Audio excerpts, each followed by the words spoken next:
like Rachel Dratch from the early seasons of 30 Rock. And sometimes I jump into it right the next morning. But every single time, it requires a process of me coming to terms with the fact that I have to do this again. If you're on the clock, you don't have that luxury. You just got to do it again. And that sucks. In some ways, that's great.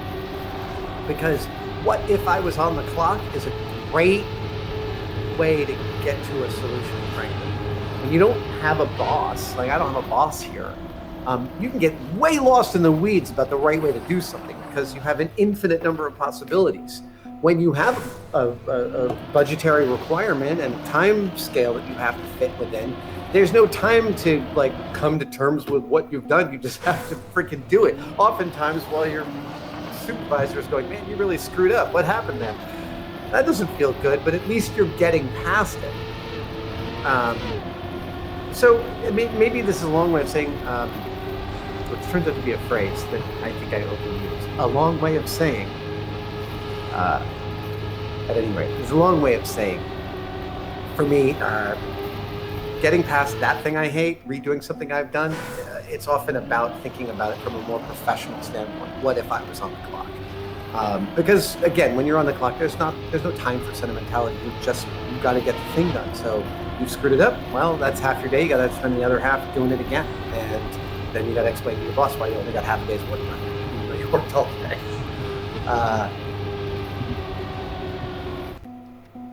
My friends call me Lefty. Somebody who had an injury with their right hand, I guess. He wants to know, what's your priority when knolling? Color, shape, rarity? My priority is order. My priority is, hold on. I'm going to sneeze into this really dirty. That's why I'm filthy, because I'm sneezing into dirty rags. Hold on just a second.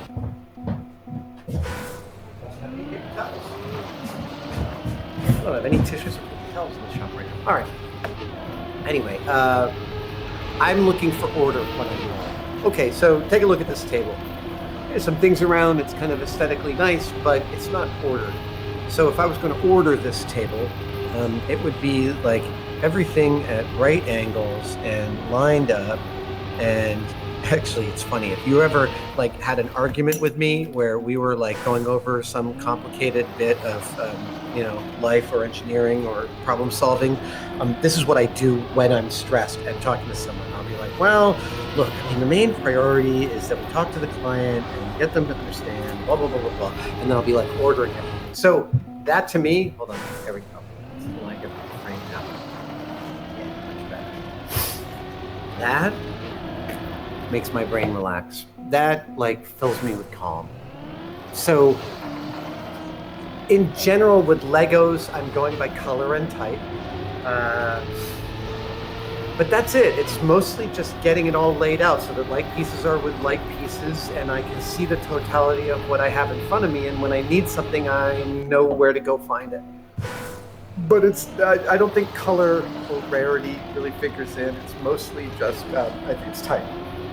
Okay, Professor James wants to know, do you grow... Hold on just a second. I'm sorry, I'm getting a bit stiff.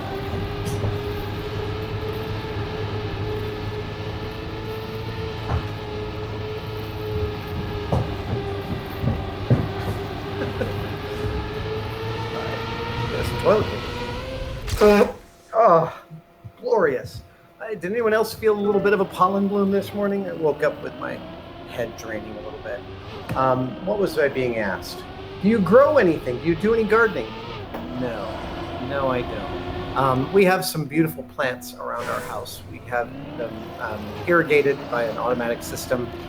They're succulents, they're hardy city plants, and they're beautiful. And one place in our house is a bunch of woolly pockets, the kind of hanging bags that you can grow plants in, hanging outside some of our windows, so that even though it's a kind of a low light part of the house, out there you see lots of plants. It's just beautiful.